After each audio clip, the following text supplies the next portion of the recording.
Harry and Meghan are having a baby, a royal baby. Congratulations to them. Of course, this news has caused Christmas preachers everywhere to sigh with relief now that Christmas sermons are taken care of. Of course, such preachers first counted 12 weeks since the royal wedding. But yeah, no, we're safe. But now that we have a royal baby, Christmas preaching is in the bag. No more need to offer your hot take on the John Lewis commercial. No need to rail against the evils of consumerism. No more needing to rail against the traditional nativity scene, saying bah humbug to every detail that people have come to take so dearly to their hearts. Of course, there weren't three kings, and they weren't even kings, and they wouldn't have been at the stable at the same time as the shepherds. And did I say stable? There was no such thing. Everything you know about Christmas is a lie. You don't actually need to preach that way. No, there's no need for trite lines like, this Christmas you could see the Queen on the telly, or you could invite the King into your heart. There's no need for aphorisms like Jesus is for life, not just for Christmas, which is fine, but to be honest, that comes across like you are miffed with the Christmas crowd in front of you, and you're asking them, where were you the other 51 weeks of the year, huh? There's no need for puns at all, really. The reason for the season, or danger in a manger, manger danger, from manger to danger, stranger in a manger, manger things, the game changer in a manger, the game changer in a manger, the game changer sin exchanger in a manger. Now we're cooking with Holy Spirit gas. No need for any of that. We have a royal baby. And while Harry and Meghan's will be born into privilege, Christ was born into poverty. But that's Christmas, and that's how Christmas has been preached for millennia. He became what we are, that we might become what he is. He came into our human family that we might be invited into his royal family. That's the great exchange of Christmas. Wait a minute, exchange? He's the great exchanger in a manger, heaven's ranger, to earth a stranger, headed into danger. This stuff writes itself. Where's my pencil? It's the 15th of October. This is Speak Life, and you're watching the LIVEcast. LIVEcast, welcome to the LIVEcast, welcome to the show. LIVEcast, welcome to the LIVEcast, welcome to the show. Hello. Hey everybody, you're right. Yeah. How's it going? Very good. Paul just gave me another line. What was your line from Christmas? Water to wine, he's a drink exchanger. Water to wine is a drink exchanger. What's that from? It's from an awful YouTube video, which I'm not going to divulge. Okay. Nice. For its shockingness. Well, just in order to prepare for that monologue, I asked on social media, what are some examples of some bad Christmas preaching? And boy, did you guys come good. Some of you have been sitting on this for decades. Man. Yeah, terrible stuff. Some of these terrible sermons. Like, one guy tweeted in, the worst Christmas sermon I ever heard was in Lincoln Cathedral years ago. The guy said that Jesus was late for his own birth based on the line, late in time, behold him come. And then he says, can't remember the point. Not sure there was one, but it annoyed me so much I've remembered it. So in some reason, that's excellent preaching, isn't it? Excellent. Like, that is just to be remembered like that. He's taken that away. That's yeah. great. And Sophie Killingly said, I once heartily protested being made to say this closing line as a teenager in a Christmas church play, but I had to say, we just saw the Queen on the telly, but now the King is in my heart. So, nice line. Nice line. If you're listening on the podcast, I've got my head in my hands. Just or how about this one? The new iPhone X has new facial recognition technology, so it registers your face. But will you recognize Jesus' face this Christmas? It's just, no. I mean, if you used that, I'm sure it was fine. I'm sure it made sense in the context of your own preaching. But I'm not getting it. I'm not getting it. No. But then my favorite one, Timothy Ezat, a friend of mine, he said he doesn't like simply wanting to destroy traditional Christian portrayal of Christmas, i.e., let's debunk all the nativity and, the whole, well, there weren't three kings, and there weren't kings anywhere, and there weren't three of them. Yeah. And they weren't at the stable at the same time as the shepherds. And there wasn't a stable! Yep. Yeah. I don't know, you've done that, haven't you? I've totally done that. I did it with children, though. I'd prefer to destroy their their image, innocence, everything they cherish. And Santa kids. No, oh yeah, no, that's totally okay. That's fine. Destroy Santa. Terminate with extreme prejudice when it comes to Santa. But Oh, that reminds me of the Terminator Nativity. You must have seen Terminator Nativity. If you want to live, come with me. No. Hasta la vista, baby Jesus. Worth looking at. That's a good one. That's a Christmas illustration right there. Oh, there's the Jack Bauer versus Santa Claus one. Oh, yeah. That's a great one. That is a good one. Anything that lays the boot into Santa gets 2 thumbs up from me.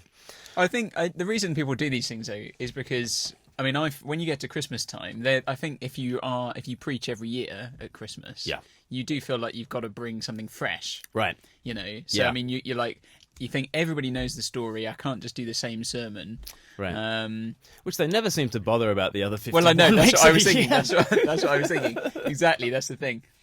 But you do feel like sometimes you got to put like, how can I keep it fresh? You've got to try. Which is that the first time that preachers are actually contemplating that outsiders might be hearing their messages? If so, that's a problem, isn't it? As well? Probably. Because they don't care dishing up the same boring stuff. You know, the other 51 weeks of the year. It's just that I couldn't possibly comment on the quality of 51 weeks of the year. They got to bring their A game because the parish shows up to the carols by candlelight. Yeah, well, I mean, it is undoubtedly an opportunity. Yeah, it's great. And if people want ideas for this Christmas, we are working on a couple of church packs. Don't take all the ones you've just heard. That will not be part of the church pack. But connected to 4 Kinds of Christmas, we've got a little church pack that I'm putting together where here are some suggestions for 4 sermons if you want to do a 4-sermon series on the 4 Kinds of Christmas, or a 1-sermon 4 Kinds of Christmas shot. So that's one idea. And then also putting together a pack for Meet the Nativity. So, maybe you want to do a screening of Meet the Nativity and you want to know, what other words can I use to kind of supplement that. Or, perhaps I could preach through the 4 different episodes of Meet the Nativity. Obviously, you'd be preaching on the scriptures, and I've got scriptures to base all of what you're saying on. But we're developing that. Hopefully, that will be available in the next week or 2. So that it's another resource for Christmas. Yeah, and it's a good one. Good resources. Wow. The Meet the Nativity one. Wow. We used Meet the Nativity last year. There was no resource at that point. Just had to make it up. Yeah, but, make it up. And there he is. There's Will from Meet the Nativity. But of course, and there's those. You've got your videos, haven't you? On there were the kind of follow-up videos on YouTube of you explaining the thought behind each episode. So yes. That's useful in getting your head around some of what might be going on and angles to take on it and stuff. And if people want HD versions of the Meet the Nativity episodes, get in touch with us at Speak Life, info@speaklife.org.uk, and we'd love to point you towards good quality MP4s of that so that you can play them in your church or in a cinema or anything like that. Just feel free. Use it however you want to use it. There's no charges, is there? No Just charge, grab it, use it. No copyright, use it. Get on with it. Get on with it. Jesus is Lord. Absolutely. Not copyright laws. So just go for it. Brilliant. So that was bad Christmas preaching, and the solution to it. But Paul, you did some preaching on the weekend. Oh, is that your link? That was my segue. Bad preaching, let's talk about your talk about Paul. Let's talk about your sermon. Well, I think I mentioned it last week actually. So last week I said I'd done the Exodus talk, but I did it again this Sunday at my home church, and it was just we were just talking earlier about the reaction I got afterwards from one particular person who is not a Christian, who comes with a Christian in the church. And interestingly, I mean, what I'd kind of come down to say was at one point was that we will be judged on the basis of the blood of the Lamb, and the blood of the Lamb alone, and not on our merits. And I talked a bit about how don't we hear people say I never think God's going to condemn them. It's always like I've lived a good life. I know I'm not perfect, but I've never killed anyone. I've loved my family, and yada yada yada. There's always a kind of appeal to moral uprightness. And that really, he came and started talking about that. And he just said, I think I'm going to be, if there is a God, I think I'd be judged on that. And it was one of those conversations that just kind of escalated. And looking back on it now, I mean, I realised, I think I'd obviously rubbed him up the wrong way. It wasn't just, I'm not sure I agree with you. I think I'd really touched a nerve by kind of saying we're not good enough. And I think so. It touched a nerve, so I think his back was up, and he came spoiling for a bit of a fight, which I'm not sure I really realised until afterwards. Okay. I think initially I was just like, we're having a conversation. Right. But a lot of it actually, we kind of fell into some conversation which touched upon topics we've talked about in the last few weeks from the Heyman Mater debate, because he was saying, I think, I've done enough good, I'd be good or whatever. And I said, okay, well, how are you defining good, and how much good do you think you need to do, and what are you judging yourself against, etc., etc. And I realised after a few minutes that it probably wasn't going to be a productive conversation, because it became, I suppose, I describe it as like theological objection football, Okay. As soon as you'd say something and I'd just start to respond and go, oh, well, that's Right. even if it is God. I mean, it might be Allah. And I'm like, well, what conversation are we having here? Like, we Yes, can't just keep yes. jumping between In topics. debating terms, they sometimes call it hurling elephants. Right, is it? Okay, Where yeah, it's yeah. like, you're not stringing together arguments. You're just like, there's this objection and there's that objection and there's that objection, and And I think, maybe we could happily sit down and have a conversation about each of those objections in turn. But when it's all coming thick and fast, you think, I'm not sure we're really getting to the root of any of these before something else is thrown in. And, and he'd said, I think God will judge me and say you've done all right. So there was this kind of, if I get there, God will think I've done okay. But then it was like, well, I don't believe in God. And I'm like, well, where are we on this? Like, Right. What point do we come into the conversation? And I think I did say to him, so what do you believe? Are you a materialist? I said, do you believe we're just atoms and chemistry and blah, blah, blah? And he said, yes. And I said, okay, well, then let's talk about good and bad and morality and so on. And he kept dropping into, just words like, good, better. And I said, well, those are value-laden statements. Right. Better than what? Right. What do you mean by good? Define smooth running society. Define what you mean by a better society. yeah, or people a being better happy running and community. treating each other nicely, and why that's better, or a good thing. And just mention some of the things you said about. I said, imagine you could imagine a situation where my tribe, you've got a tribe, I've got a tribe, and what makes my tribe happy and prosper and grow is to oppress your tribe. Right. Why would that be wrong? You Right. know, and I'm not sure. I wouldn't say he didn't have an answer. I'd just say he didn't answer. He just kept Right. pushing back on a kind of Right. almost like, well, it's common sense that we should be nice to each other kind of thing. Common sense that we're not tribal. So Yeah. and I mean, he said, he's been all around the world and people are, and he said people are basically good. That's what he said. People are basically good. And said about leaving his passport in a taxi or something, and then people were like running up and being like, "Oh, we've got your passport," and Yeah. yeah. Well, yeah, that's good. But it sounds like you kind of did. I'm going to call it a David Pickersgill. I don't really know who that is, but that's David Pickersgill. So Chris Dempsey, if you're watching, you know. Oh, David yes, Pickersgill, 'cause he's the he's pastor your of their vicar, church. and Yes. he was the curate when we were in Reading, and he was the guy who said to Hamid, the Muslim guy. yep. Now it seems to me your objection is something like this. Would that be correct? Which was just a brilliant. It's a brilliant sort of move in any kind of conversation to be able to summarize what the other person thinks, and to even put it more strongly than the other person has put it. I would have described the way I handled it as brilliant. So yeah. No, it didn't feel brilliant at all. It felt like a nightmare, to be honest. Because I didn't feel I ever got a handle on where, because we just kept jumping, and you think, well, where do I, Right. before the time you've got a chance to think about anything, you've moved on. Yeah. And because it was about Exodus, he said, I come to these things and, I like some of the stories, but, some of the stories I just think are terrible. I mean, today I think that's just abhorrent, God killing innocent children and yada, yada, yada. And suddenly we're on another ball game altogether again. That's another conversation. And, Right. you know, Yeah. you're like, well, hang on, what are we talking about? Are we talking about you think you're good enough to be saved, or are we talking about you think God's an abhorrent monster, or are you just throwing everything you can here? Like, Yes. I think it was that one, but Yes. Yes.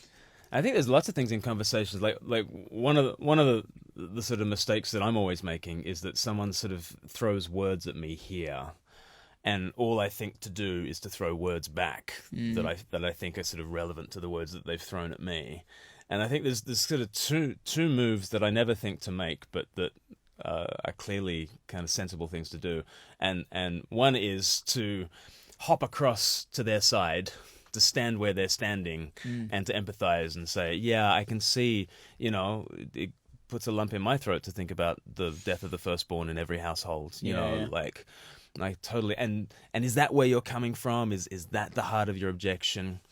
And so one move, I think, is to step across and to feel the weight of what they're saying, and even to say it more forcefully or more strongly than they say it. But then the other thing to do is to then what you then do is to look at your feet. Okay, now because we're both feeling this thing, what is it that we're standing on that enables us to have this view of reality? Well, what do we both agree about the nature of reality? well, that partly came up again and just stealing lines from things we've talked about already. But here I said the reason you feel so strongly. I imagine you feel so strongly against these deaths here, right? Is because you have a worldview that has been so heavily shaped by Christian values. Right. So I think I even said the problems you have with the Bible come from the Bible. Right. Right. Yeah, because it's the Bible that teaches you that death is an enemy. Like, why would you ever, on an evolutionary worldview, death is the engine. It's not the enemy. Right? Sure. Why would you think it's an enemy? Yeah, I guess so. So I just think, conversationally, there's something about steel manning the other person's view, which is, the opposite of straw manning, instead of painting their view as weakly as possible, painting it as strongly as possible, standing with them in that. But looking down at your feet and saying, this is the kind of world we live in, isn't it? And I think, in terms of maybe the initial discussion about, I'm good enough to be saved or whatever, maybe, putting yourself into someone else's shoes in that position is to, maybe you can't quite put yourself in their shoes, but you can say, this is hard for me, right. because actually it's very hard for me. I fall into the trap of thinking I'm okay. I'm surely I'm doing all right. Like, that's got to count for something. And actually, but then being, in a sense, you make yourself a little bit vulnerable, perhaps in conversation. You say, sometimes I do this and I do that, and I think, well, where's that come from? Like, that it's the whole. There's something. It just comes out of me. Jesus says, it's in the heart. Right. And it's easy to kind of say, oh, so and so made me do this. It was so and so. Other people got me annoyed and yada yada yada, or whatever it was. But it comes out, and I think now, like, why didn't I just go down the road? You always think of something you should have said afterwards, but I always think the Christianity Explored, maybe they use it in Life Explored example, of the room is a really helpful one. The big warehouse that has everything you've ever said, thought, or done. Every moment recorded. Tapes, videos, transcripts, whatever. And would you want someone to go into that room? Right. And I've said before, like, the reality is there'd be lots of things in there where I'd love people to see them. Yeah. And I'd be like coming in and I'd be like, here's my greatest hits, Right. Paul's greatest hits. Check out these nice bits. And you know what? Nobody even saw me do those bits. Yeah. Why don't you, check out how good I am? But there'd be so much in that room. Right. That I would just be absolutely. Yeah. Oh, I just wouldn't want anyone. You want to the director's cut. Absolutely. You want everything else Some expunged. serious editing. Yeah. Would we really want to go? Would we want people to really see that? And I think when we're honest and we examine ourselves, we know there's a lot of junk in that room. And sort of he kind of admits to that when he says, there was that one time when I lost my passport and people went out of their way to kind of get it back to me. And you're like, so you'll always remember that. But why does that stick out to you? Yeah. And I mean, I preached on judgment in a sense. Well, it wasn't sort of the highlight of the sermon, but it was the foot washing. And here comes Jesus, and he seems to think, the King of Heaven seems to think he needs to stoop down to our feet to cleanse us because we are so filthy. And and then the issue just is, will you let him get his hands on you, or will you keep yourself to yourself and just nurse your own uncleanness? And say, Jesus, you stick to your own, I'll stick to my own. If you do that, that is hell. That is hell, right? Nursing your uncleanness to yourself, saying, Jesus, I don't want you to get your hands on me. You've made your choice. That is hell. Just run the clock on that, and that is hell. And I think trying to put your finger on kind of the Christ-centeredness of what judgment is can help, because if someone doesn't want Jesus to get his hands on them, then they want Christlessness. And you're like, well, okay. And then it's not it's not this sort of picture, because I had a sort of a bit of an argy-bargy in a mission situation this last week, where a guy was basically objecting against the Christian doctrine of hell, but we had our best moment when I sort of said, okay, is your position basically that you think at the end of all things there'll be a whole bunch of people who will say, Jesus, but I love you, don't cast me away, I want you forever, like, and Jesus says, too late for you, loser. Like, if that's, I can understand if that's your vision of what judgment is. Yeah. But I don't think that's how Jesus ticks, and I don't think that's how human beings tick, and I don't think it's how judgment's going to unfold. But I guess that was another example of kind of stepping onto the other side and trying to put their objection as strongly as you can, and feeling with it, and then because then I guess it becomes obvious that you obviously don't think in that way. Like if you say, you know, if it's this caricature of Dante's Inferno, and you know. And if you can empathize with why someone would object to that, they see pretty quickly that you don't fall into the caricature. Yeah, I mean, you know, you can say, you know, if that's your view, I mean, you think that's terrible, I think that's terrible as well. I don't think that's what the Bible's saying. Right. Right. But you know, I was, you know, mentioned it this morning, that conversation, and Andy said, you know, anger is better than apathy. Indifference. Yeah. And that's true actually, because you know, I think there's nothing more demoralizing after speaking than like no response whatsoever. Yeah. You know, and you always get people who come and say, "Oh, you know, thanks for that." You know, and thanks. Yeah. Thanks for what? You know, you know. But in a sense, it's at least when people come and at least when you've rubbed someone up the wrong way, you know, they paid attention. Yeah. And clear. So basically, I know if I've rubbed someone up the wrong way, done it right.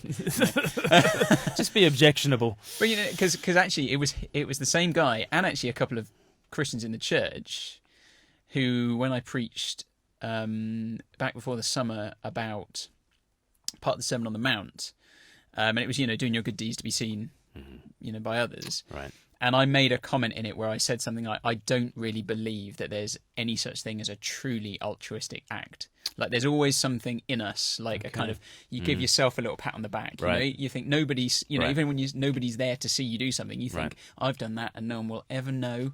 Go me, like, and you find a way to congratulate yourself, or even when when your motives are quite good initially. Like I use the example of cleaning up you know, you're at a party and you see cups that need taken away, and no one asks you to do anything. You think, oh, I'll just get that. Without being asked, you get on with it. But you kind of, as you pick all the cups up, you kind of steal a quick glance. See, anybody see me doing this? You know, and I'm not saying it's always conscious, but there's always something in there. And a few people really, he kind of took umbrage to that, but not particularly strongly, but he said, oh, I think, you know, it could be the case, because I'd made a thing about celebrities. I'd said, you know, the ones with the big checks, right? And I'm like, why do we need to see how much money you've given? You know, and he made some comment about George Michael. After he died, it came out that he'd given lots of money to charity and stuff, and I just said, yeah, that's great, you know, like, and no one had known about it. I said, I'm not saying that doesn't happen. I'm just saying there are lots of things in our lives where actually we do want people to see. But I even had a couple of Christians come up and say, oh, I disagree. And I basically just said, I just think that's human nature. I think our human nature is such that, you know, we're totally depraved, you know, at the core, really. And so there's always some way, even a good act, we find a way to make it about ourselves. Everything is tainted at some level. Yeah. You know, so, and some more than others. But that's okay. I've got no problem acknowledging that. It's like when Jesus says, like, let not your left hand know what your right hand is doing. Because it's almost the sense, like, if you know what you're doing on any level, you're going to take credit for it. Yeah. Well, I think that's what it said. Yeah, because that is in that passage, isn't it? Yeah. And I'm saying, obviously, it's a turn of phrase. It's not a literal thing, but it is that kind of, you should, you know, it should be done in such a way that you can't even find a reason to congratulate yourself. And build yourself up. Through your deeds. So that actually, your only righteousness is Christ and His forgiveness. That's the only, that's all. So in a sense, it's good when people react, but I don't think I was ready for it. Like, that's the thing. I was on Sunday morning. You know, I just don't think I was ready for what suddenly hit me, or, you know, I wasn't expecting that level of conversation. And you know, when you come away and you kind of, the adrenaline's pumping, and you're like, I wish I'd said yada yada yada. You know. Like, so. It's good. Something's stirred, and But he said as well, I said, you know, or maybe check out some of the stuff on Speak Life. He said he listens to Unbelievable. Okay. Interesting. So there you go. Yeah, who knows? Oh, well. Speaking of which, we'll look at a poem that Unbelievable released of mine a little later on in the program, a poem called Given. And lots of fun things happening on Unbelievable. Did you know they're about to launch a podcast where Justin Brierley interviews N.T. Wright and answers all your questions? All of our questions. All your questions about car mechanics or like whatever. Will there ever be a boy born who swims faster than a shark? That old classic. You can guarantee he will be asked that. Yeah. So yes, fun stuff happening at Unbelievable. But this week I've been in Newcastle and helping out with an outreach to Newcastle run through Jesmond Parish Church, a very large church up in the northeast. And it was called Real Lives, Real Hope. And I got to interview a whole bunch of people, including David Hamilton, who was a terrorist turned evangelist. Irish guy? Yes. I think he was at All Saints last Oh, mission yeah. time. Okay. Yeah. Really interesting guy. He was in the UDA, converted in prison, and he's got a million stories. Trying to keep the interview down to 15 minutes. Was, impossible. Turned out to be impossible, but he was fascinating. And then Monday night, Tim Farron, leader of the Lib Dems between 2015 and 2017. Mm-hmm. And then Tuesday was Shola Amiobi, which said with a Geordie accent is just a joy. Shola Amiobi. Brilliant. Shola Amiobi. Who like pulled on the shirt 400 times for Newcastle United, which is like, he's the most grounded guy you've ever met in your life. And yet, literally for like 10, 15 years of his life, he was worshipped every week, you know, and yet he's the most humble guy. You know, he was the striker. He was paired with Alan Shearer, and it was in Newcastle, and Newcastle doesn't have any other football team. It's just Newcastle United. Yeah. St James's Park, right in the centre of the town.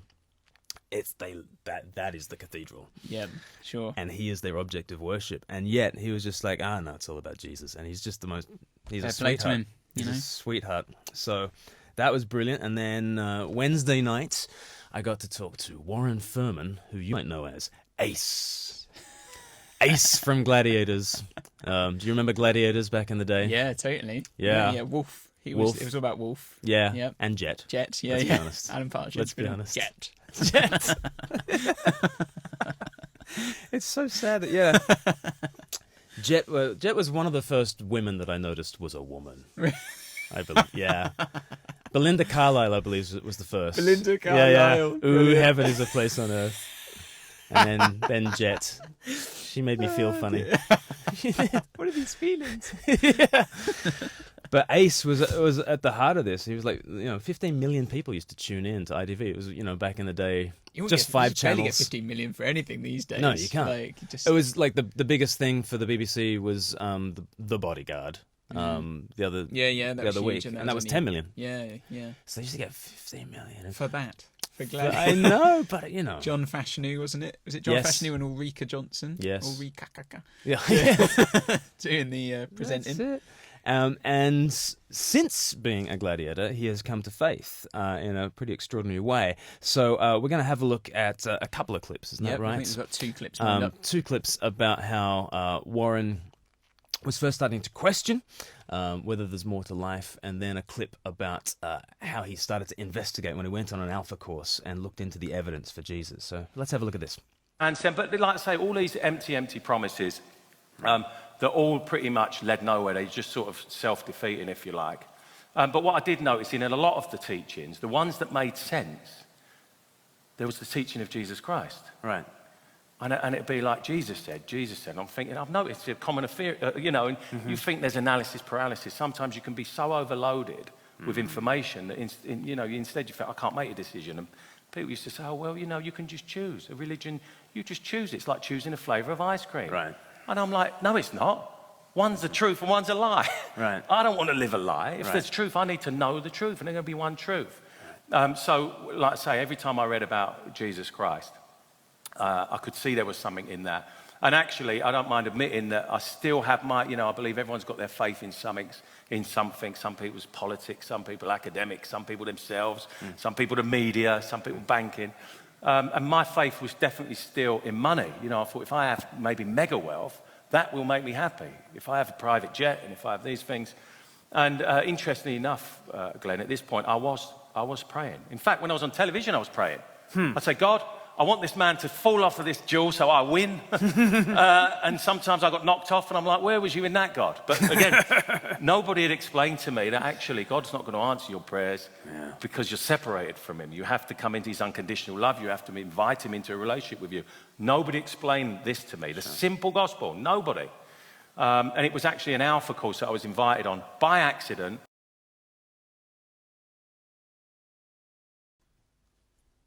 So that was Warren Furman, or Ace. It's probably better to use the name Ace, Ace as a Gladiator name, isn't it? Really? Although even Ace is a little bit... Ace! It's like Wolfman, Trojan, Ace. Yeah. Probably better than Warren, I don't know. Certainly most gladiatorial name, is it? But like, I mean, he's just a colossus of a man, actually. Kind of, yeah. He looks pretty massive. A triangle. Like the next day, we had this sort of dinner that I interviewed him at, and he was like wearing this dinner jacket. And it was like a Dorito and a dinner jacket, just kind of this triangle. It's just like, honestly, his arms are thicker than my leg. Like you see my leg there? Those were his arms. In fact, his arms were bigger than that. But then he talks about how he went along to an Alpha course. A guy dared him to go along to an Alpha course, and it would have been. I would have loved to have Warren Furman on my Alpha course, instead of asking questions, because he had a million of them. Have a look. Alpha course.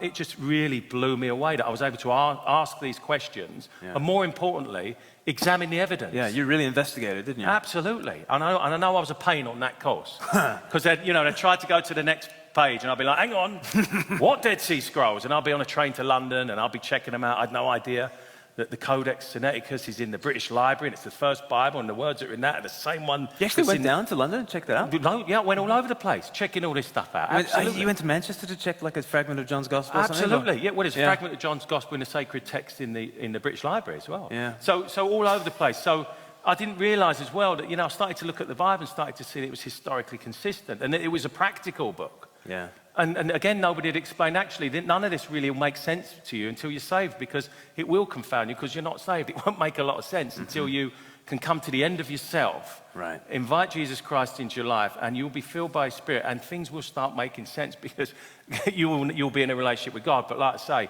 that Alpha course was, a massive turning point. It was literally the difference between life and death. Everything changed. Brilliant. And since then, his family's been turned around. Since then, he's basically going around talking to people about Jesus. It's just transformed his life. And if people want to check him out, he's coming to Crowborough. Yeah, is it November? Sussex. November, I think next month. Yeah, in a couple of Saturdays. Check out All Saints Crowborough, and I'll be interviewing him again. Yeah. Well, it's good. Now you've got because you met him before. No. And before then, so actually now you've got a bit more of a feel. For him. You kind of know where things are going a bit. And stuff. Yeah, he's such a sweetheart. It's funny though, as I watched that. I mean, it just seems so. He's there saying, and I went to the British Museum, check out Codex Sinaiticus, and I've popped up to Manchester to see that, and like everything in me is going, surely he didn't. I'm just thinking, because you just have this image of someone like him, being like this huge guy, right? Like, right? No, man strong, I know that's terrible, but we have those views, don't we? Of like, but he's clearly someone who's actually gone and put thought into this. He hasn't just kind of massively fallen into it. Massively. And he was very clear, wasn't he? People said to him, "Oh, you've got to, pick a religion. Just pick one you like and whatever." And he was like, "Well, it's got to be true." know, and he was concerned that he gets the one which is the truth. Yes. Doesn't want to live a lie. Yeah. And yes, I mean, props to him for doing his research there. And I think God sort of used that. I think he's always had a natural inclination for self-improvement, and he's always had a natural inclination for weeding out the bull, right? And figuring out what the truth is. And I think God used both those things. Like he wanted to improve himself, and he wanted to, figure out what the truth was. And it led into Jesus. And you say his family as well? Yeah, so his wife was on the same Alpha course. And there's a debate about who came to Christ first, but he's just saying, the kids now just notice total difference in their relationship. And so, yeah, they both came to Christ about 4 years ago, and now Warren goes around, telling his story, and he's awesome. He's awesome. Well, it'd be good to hear him when he comes to Crowborough. And I know there's loads of people in Crowborough who are already kind of quite excited about it. A lot of dads. There's a lot of dads who've got like lads who are about, because we've got daughter who's 6 and they've got kids in that class. A lot of dads with boys, particularly. Yes. Like, oh, do you remember the Gladiators? Yeah, like, yeah. You know, and they've seen them like saying, "Oh, let's go to Gladiators." You know, And he says, and there's always some dad who wants to like dare me to have an arm wrestle, and he's like, "This is a no-win situation. Should I not do that?" No, don't do it. He's just like, it's a no-win situation for me. Like, if I win, everyone's like, "What kind of ego do you have that you've got to win this?" And if I lose, they were like, "Call yourself a gladiator." He says, "I can't win. It's horrible." So don't do that. Don't do that to Warren. I wouldn't even bother. Poor Warren. So yes, interviewed him and loads of other stories in the week up at Newcastle, and then we finished the week last night up in Newcastle by me interviewing a guy called Michael. And Michael actually grew up on the same street as Shola Amiobi. And he kind of knew Shola, and he knew the Amiobi family, and he knew that the Amiobi family was Christian, but he just thought it was all nonsense. And, of course, Shola takes one route in life and becomes a multimillionaire footballer. Michael takes another route in life and becomes homeless. And that's where God meets him, really. And it was just this beautiful moment. We're going to watch a clip in a second where he talks about coming to the end of himself, homeless, the beast of the east had just blown in. So, we're talking about the beginning of this year. Beast of the east had just blown in. He's perishing with cold. But one woman who happened to be from Australia, who happened to be called Sheila, but anyway, she met him and she started to teach him how to pray, and she would start praying for his needs, and he would start to see that his needs were met when she prayed. And then she left the country back to Australia, and he was left to think, I wonder if I can give this prayer thing a go. And let's have a look at what happened. Cool. Between that time then and meeting a lady outside called Sheila, there was lots of people who were here tonight from our church who, like, anybody could walk past us and a couple of pound in my cup, but like people had stopped and cared, and like you could feel the love. Like that's like really good. Yeah. So she was called Sheila. She was not initially. This is people from our church. Just people from our church, right? Yeah. 20, 30. We were not named people, but there's lots of them who would stop and take an interest and care, but there was no connection between those people and this church, or between those people and Jesus. I knew they were different. I knew they stood out. But I didn't know why there was this overwhelming feeling of love after I'd had a short encounter with them. Until I met a woman called Sheila. A woman called Sheila who's from Australia. Yeah, she's watching right now. Wherever the cameras are, she's in Perth. We're watching right now. Hello, Sheila. Hello. And yes, can I just, like, on behalf of all Australians, Yeah. can I just point out that not every Australian woman is called Sheila? Can I just lay that to rest here? But she happens to be. Yeah. Okay. Yeah. So yes, this amazing lady called Sheila, who's still very much part of my life now. She sat down and she used to sit, we used to have a bit of crack, we used to talk, and at the end of before she left, she just used to pray, and she'd pray that my needs would be met, right, and I'd be protected, and that would be it, just simple as that. And she would get up and walk away, and I used to sit outside for like 10, 12 hours to get the £21 it cost for me hotel, and she used to come along and pray, and I used to have £21 exactly within like an hour. And it's happened every day for a few weeks. And then she went back to Australia. What do I do now? Can I pray? Can you do it? Will it work if I pray? Will it work if you do it? Yeah. Okay. And you gave it a go? Well, what do I say? What do I do? How do I do it? I didn't know anything. So like, it was a Saturday morning. I'm sat outside in the tunnel. It was freezing as well. Beast from the east would just hit where it was literally -8. I'm not exaggerating. Like, the left-hand side of us was white with a wind just blowing into us. I was starving, hungry. I was like in a pit, the pit. Like I couldn't have went any lower. I was depressed, lonely. Like I had nobody, had nothing. no food, absolutely nothing, and I decided to get myself a Bible. This one here, as it happens, this very same Bible, and sat down outside and opened it up, and the first page I randomly opened to, my Bible is page 794 and 795, and like the first thing it hit us there was Luke chapter 12:22. Then turning to his disciples, Jesus said, "That is why I tell you not to worry about everyday life, whether you have enough food to eat or enough clothes to wear. For life is more than food, and your body more than clothing. Look at the ravens, they don't plant or harvest or store food in barns, for God feeds them. You are far more valuable to him than any birds. Can all your worries add a single moment to your life? If worry can't accomplish a little thing like that, what is the use of worrying over bigger things? Look at the lilies and how they grow. They don't work or make their clothing. Yet Solomon in all his glory was not dressed as beautifully as they are.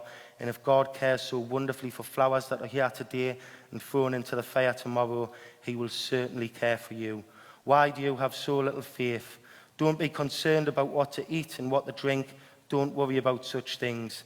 These things dominate the thoughts of unbelievers all over the world, but your Father already knows your needs. Seek the kingdom of God above all else, and he will give you everything you need. So don't be afraid, little flock, for it gives your Father great happiness to give you the kingdom. Sell your possessions and give to those in need. This will store up treasure for you in heaven. And the purses of heaven never get old or develop holes. Your treasure will be safe.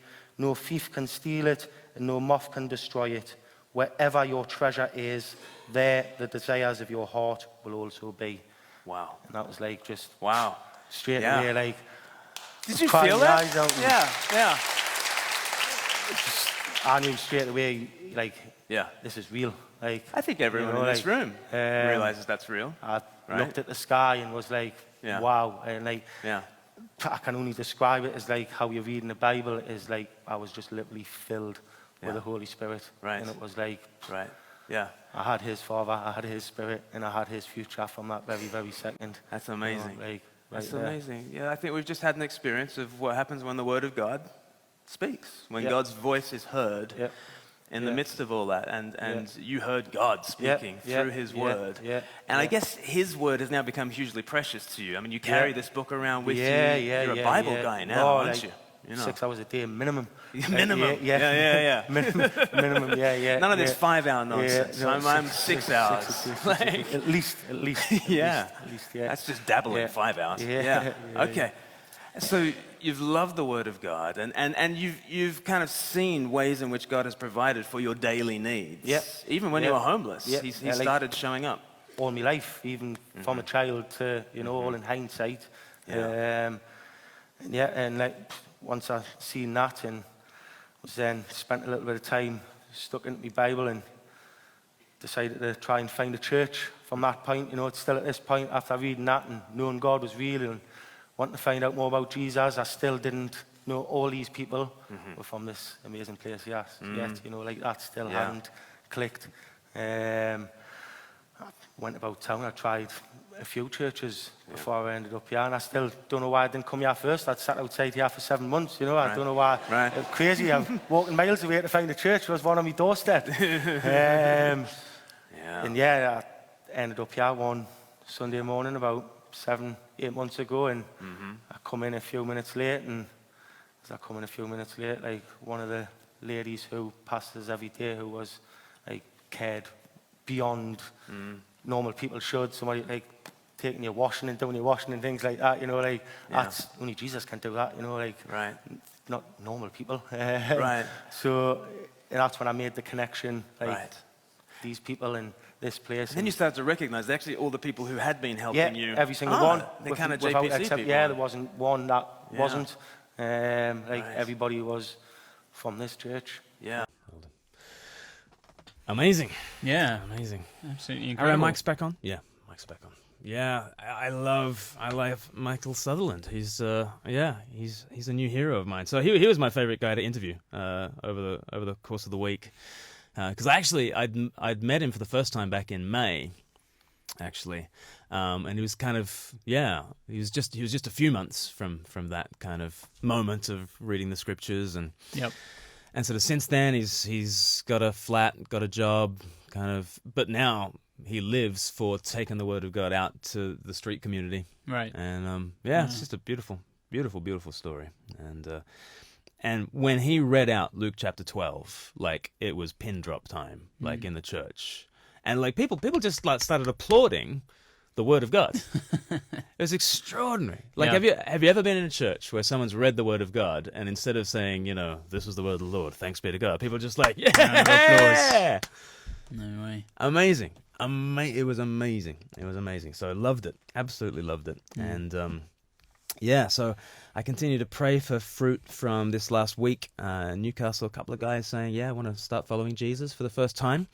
A couple of guys that I know of, and who knows what else is happening and what other fruit there might be from that. But a great week in Newcastle, and looking forward to doing something quite similar at All Saints Crowborough in a few weeks. Sure. Shall we think about Unbelievable? And we promised earlier in the show that we would have a look at a poem that I did for the Unbelievable conference back in May, I believe. And it was a poem that was about 3 years in the making, because it came from a conversation that I had with an Oxford University student who was appalled that an Australian was allowed to address the students of Oxford University. And he had all sorts of objections to the talk that I happened to give one lunchtime. And we just had a conversation, and it unfolded pretty much like it does in this poem. Right.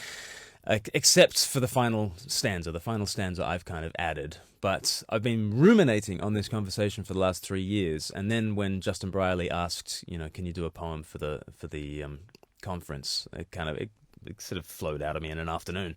So in one sense, it took 3 years to write. In one sense, it took kind of an afternoon to write.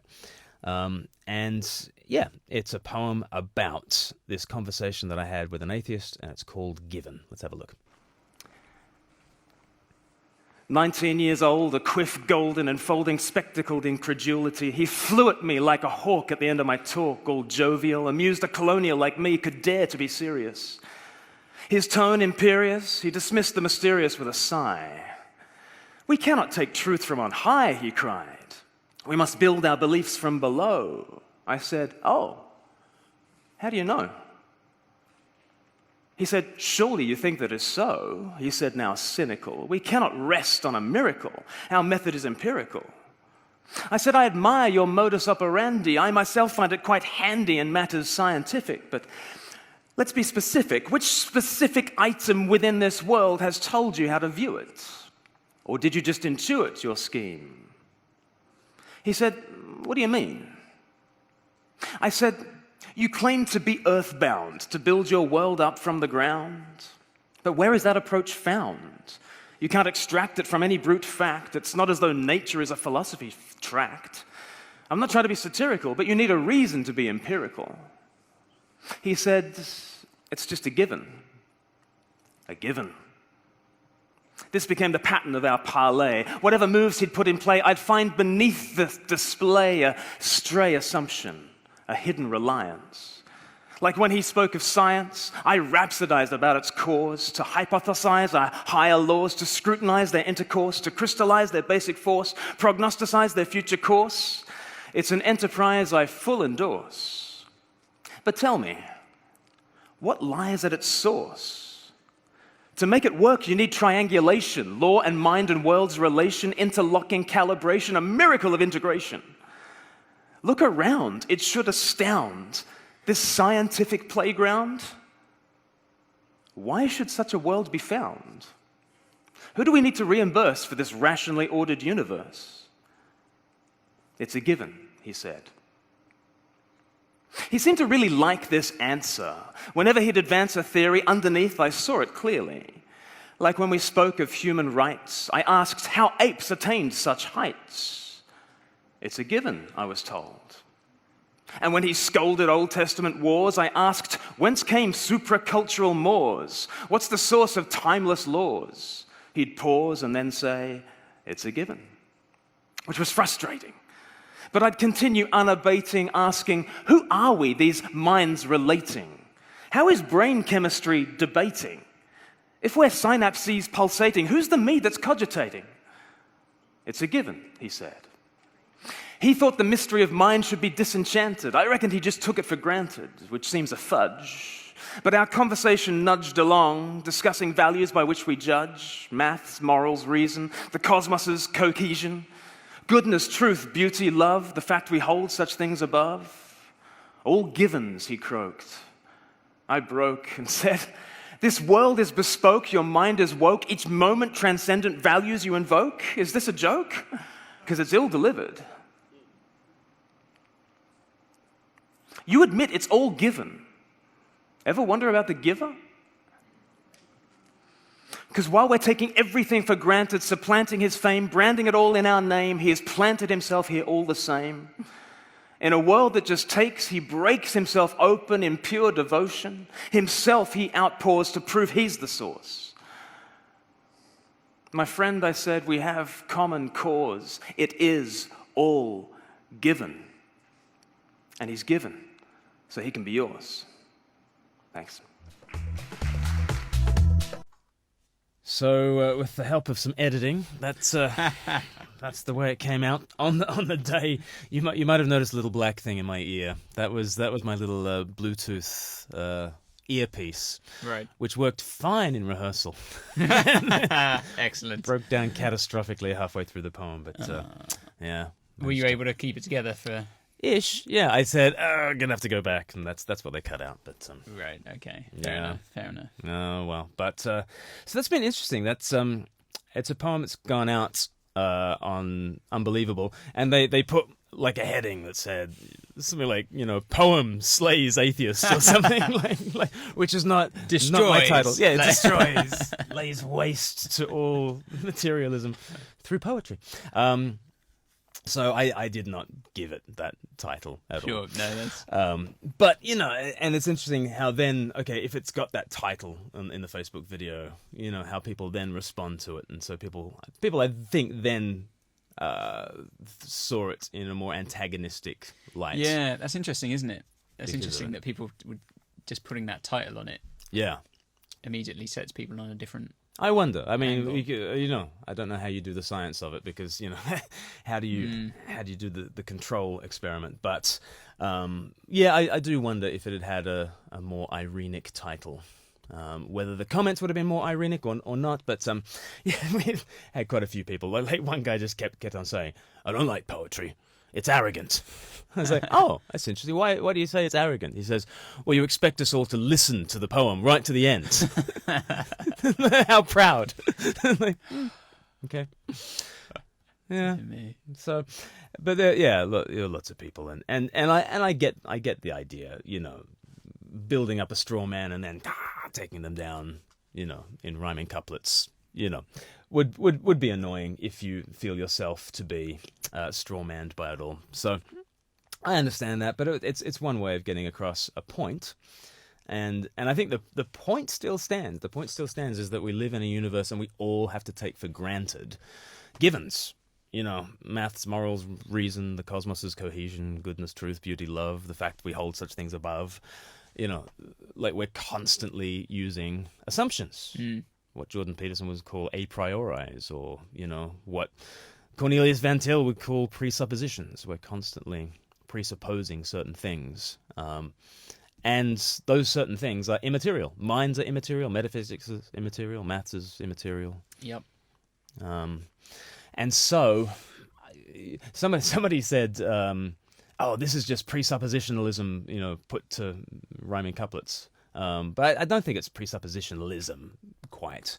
I have benefited from reading Cornelius Van Til and things like that, but there are certain modern presuppositionalists who I wouldn't follow, like Seitan Bruggencate and people like that, who I respect, but if atheists can sometimes find his argumentation grates with them, it grates with me too at points. So it's not kind of presuppositionalism per se, but it is just noticing, what? You have to rely on a whole bunch of brute facts about your mind, about the world's rationality, about reason, and all these kinds of things. And what do you notice about all those things? They're immaterial. So, if you really are a thoroughgoing materialist, you can't really be a thoroughgoing materialist, is basically my argument. Yeah, sure. Because even materialism, where does materialism exist? Like which particular brute fact is materialism written into? You know, do the letters of DNA spell materialism? No. It's a philosophy. It's a metaphysic that exists in a human mind, and only in minds. And what do you notice about all those things? They're immaterial. So I do think materialism is self-refuting. And then one way of addressing that is telling a poem. So that's what I had to do. Bruce Gulland has just said, just had to look up Irenic. Great poem and discussion. Let's try working with him. Paul brings a dictionary to work. And he doesn't know this, but I bring a thesaurus to work, just to fox him. I could have said peacemaking, but why say peacemaking when I could have said Irenic? Yeah. Dear me. So, if you like that poem, why don't you share it around the place? Yeah. And get some discussions going. That's, yeah. And you might be aware that today's Monday. I hope that you are. And you might be wondering. In other news, today is Monday. All day long, today's Monday. And it is not, therefore, Tuesday. Tuesday is when we usually have the live cast. Sorry if you are expecting it tomorrow, but you've got a treat. You can save it up for tomorrow and watch it again at lunchtime. Because Paul and Andy and I were going up to Brephos, which is a conference that's dealing really with the issue of the unborn and wanting to prize and protect the unborn, and how we talk about that both with Christians and with non-Christians in a world that doesn't always agree with the Christian point of view on that. So we're going to go up to the Brephos conference, and then we're going to go to the Jerusalem Awards, which are held in BAFTA every year. So we're up for a BAFTA. Is it your 90-second thing, or is it the Meet the Nativity? It is two things. So Meet the Nativity is up against Divine Comedy. So I've got two videos in the same category. Are they anything else in that category? There are 4 other videos. Oh, I was going to say, like, otherwise it's a pretty surefire yeah, I know. thing there, you know? Like, Yeah. whatever happens, I'm going to get up and just be like, I just want to say Beyonce had the best video this year. Kanye. I don't care who wins, I'm still going to do it. Oh, you are the most Kanye person I know, I think. I am the greatest artist of this generation, let's be honest. Walt Disney. Your biggest regret in life is that you can't buy a ticket to your own concert. Good old Kanye. Man. I did feel like being Kanye last year because we were at this Jerusalem Awards thing, and he came down. Our Down syndrome nativity. Sorry, I thought you meant Kanye. I wanted to be Came Kanye. No, okay. It's like, what? Like, no. The name of our Christmas film 2 Christmases ago was He Came Down. Yeah. And it didn't win. I'm Really? still What won? smarting. Don't get me started. But okay, you asked. It was the BBC, like CBeebies won it. And like, why does CBeebies need to win one of these awards? Like, they've got an entire corporation behind them, right? Yep. Okay, but CBeebies won by putting out a special podcast. They don't have a podcast. They put out just a one-off. Just a one-off of just children reading out a nativity play, which is just a nativity play. It was just like bog standard. And kids, and let us tell you our voices. And that is what beat He Came Down. But I'm not bitter. I was going to say, it's good to see you've not carried that with you. So, if we win for Meet the Nativity, where was this last year? Should be good though. Should be great. Should be fun. You know, I've not been to anything like that before. Wonderful canapes. Yeah, so I've heard. Yes. Yeah. Really, but almost too good because you don't know whether they're savoury or sweet. Oh. You kind of look at them and like it might be in an ice cream cone, but it's probably caviar, or it's like you don't really. But it's good. I mean, once you adjust your palate to what's in your mouth. Are they big?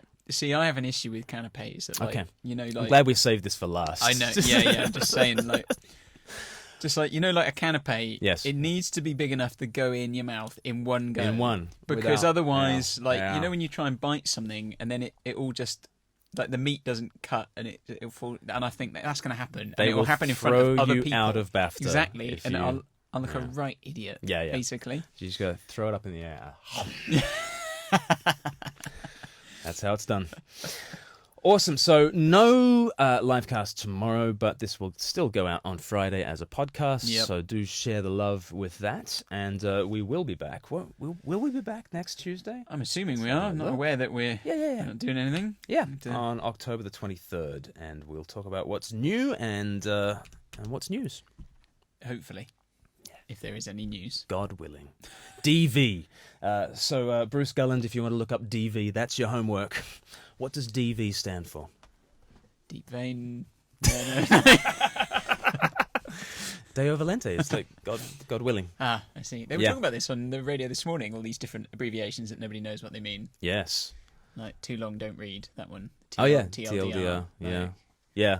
Which is basically what that guy said about the poem. Because there was SMH. Yeah. Was the shaking my head. But see, I think it means so much hate. Okay. People are like, so much hate. Yeah. You know? Yeah. And so you're like, who knows what each one means? Lots of laugh out loud. I remember the person who texts, and says, just heard your dad's passed away, LOL, and they're like, lots of love, not laugh out loud. Like, what's the name of that family sitcom in the States with the guy Phil who's tries to get down with the kids? Modern Family. Oh yeah, Modern Family. He says, I'm down with all the slang, like WTF, why the face? In fairness, I saw a Christian conference that used that slogan for worship, teaching, and fellowship. And I was like, no. Don't look it up, people. It actually means Wednesday, Thursday, Friday. Absolutely. That's what it means. Anyway, I'm glad we've ended on this. We could always edit the last little bit out for the podcast. But anyway, we hope you have a great week and keep on speaking life. Boom. See you later. See you guys.